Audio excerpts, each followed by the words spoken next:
महाभारत में एकलव्य और द्रोणाचार्य की कहानी एक महत्वपूर्ण प्रसंग है, जो गुरु शिष्य परंपरा, सामाजिक व्यवस्था और न्याय अन्याय के गहरे सवालों को उठाती है। कहानी का संक्षिप्त विवरण। एकलव्य निषाद शिकारी जाति का एक प्रतिभाशाली धनुर्धर था। वह गुरु द्रोणाचार्य से धनुर्विद्या सीखना चाहता था, लेकिन द्रोणाचार्य केवल क्षत्रियों और विशेष रूप से कुरु वंश के राजकुमारों, पांडवों और कौरवों को ही शिक्षा देते थे। इसलिए उन्होंने एकलव्य को शिष्य बनाने से इनकार कर दिया।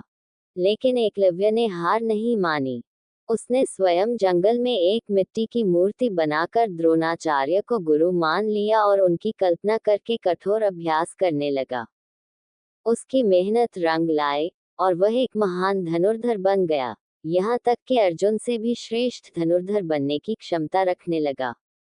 द्रोणाचार्य द्वारा अंगूठा मांगने का कारण। एक दिन जब अर्जुन और अन्य राजकुमार जंगल में गए, तो उन्होंने देखा कि एकलव्य अपने तीरंदाजी कौशल से अद्भुत प्रदर्शन कर रहा है।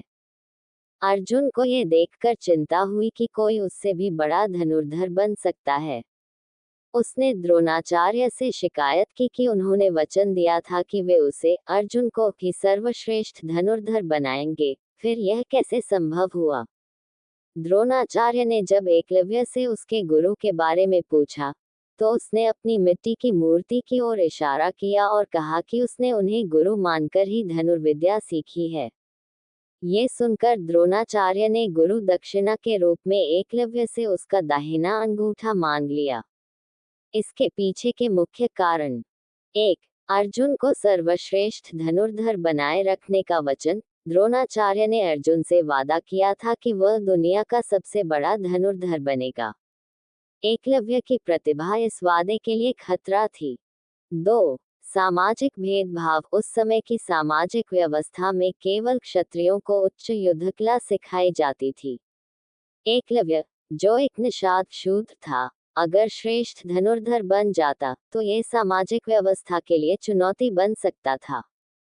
3. गुरु की आज्ञा का पालन। एकलव्य ने द्रोणाचार्य को गुरु माना था, और गुरु की आज्ञा मानना उसका कर्तव्य था। उसने बिना किसी संकोच के अपना अंगूठा काटकर गुरु को समर्पित कर दिया। 4. राजनीतिक कारण। कौरवों और पांडवों के बीच भविष्य में होने वाले महायुद्ध में यदि एकलव्य मौजूद रहता, तो वह एक बड़ी शक्ति बन सकता था। एकलव्य की महानता। एकलव्य ने बिना किसी द्वेष के अपना अंगूठा गुरु को समर्पित कर दिया, लेकिन उसने हार नहीं मानी। उसने बिना अंगूठे के ही धनुर्विद्या का अभ्यास जारी रखा और बाएं हाथ से तीर चलाने की कला में निपुण हो गया। निष्कर्ष। ये प्रसंग महाभारत का एक महत्वपूर्ण और भावनात्मक हिस्सा है। यह न केवल गुरु शिष्य परंपरा की सीमाओं को दर्शाता है, बल्कि सामाजिक अन्याय, जातिगत भेदभाव और व्यक्तिगत समर्पण की गहरी कहानियां भी कहता है। एकलव्य का बलिदान और उसकी निष्ठा उसे इतिहास के महानतम योद्धाओं में स्थान दिलाती है। आपको मेरी ये वीडियो कैसी लगी कमेंट करके जरूर बताएं। वीडियो पसंद आए हो तो वीडियो को लाइक और शेयर करें, और अगर हमारे चैनल पर पहली बार आए हो तो चैनल को सब्सक्राइब जरूर करें।